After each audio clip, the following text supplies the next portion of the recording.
আপনি কি জানেন অগাস্টের শুরুতেই নিত্য প্রয়োজনীয় একাধিক জিনিসের নিয়মে বড়সড় বদল হতে চলেছে। 5টি বড় পরিবর্তন হতে চলেছে অগাস্ট থেকে। বদলে যাচ্ছে এলপিজি গ্যাসের দাম, বিমান জ্বালানির মূল্য, ব্যাংকের সার্ভিস চার্জ, রেলের তৎকাল টিকিট বুকিং এবং জিএসটির কিছু নিয়মে। চলুন জানা যাক ঠিক কোন কোন নিয়মে পরিবর্তন হচ্ছে। প্রথমে জানিয়ে রাখবো আপনাদের এলপিজি সিলিন্ডারের দাম।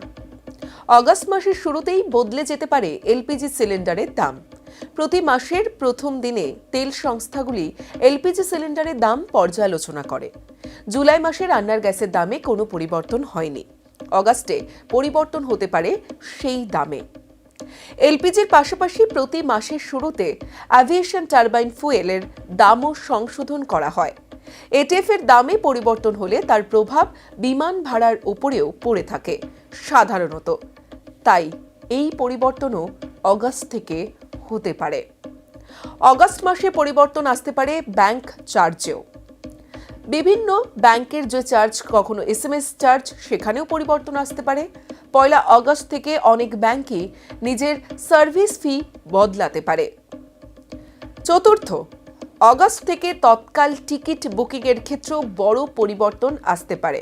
আমরা অনেকেই আছি যারা তৎকাল টিকিট বুক করি, আর সেক্ষেত্রে পরিবর্তন হতে পারে। তৎকাল টিকিটের ক্ষেত্রে বিরাট বড় পরিবর্তন আনছে ভারতীয় রেল।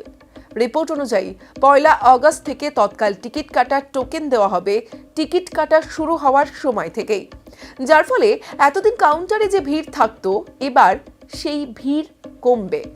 টিকিট কাটা অনেক সহজ হবে বলে মনে করছেন বিশেষজ্ঞরা। Number 5, GST. 1 অগাস্ট থেকে জিএসটির কিছু প্রযুক্তিগত নিয়মে পরিবর্তন আসতে পারে।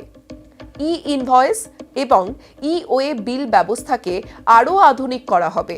শুধু তাই নয়, রাজ্যের কোড ছাড়াও আলাদা করে জিএসটি আইএন চেক করা হবে। শিপ টু জিএসটি আইএন এবং বিল টু শিপ টু সংক্রান্ত তথ্য বাধ্যতামূলক হতে পারে। তাই অগাস্টের শুরুতে এই সমস্ত নিত্য প্রয়োজনীয় একাধিক জিনিসের নিয়মে বড়সড় বদল হতে চলেছে। আজ এ পর্যন্তই। এই ধরনের আরও তথ্য পেতে অবশ্যই দেখতে থাকুন নিউজ 18 বাংলার ডিজিটাল।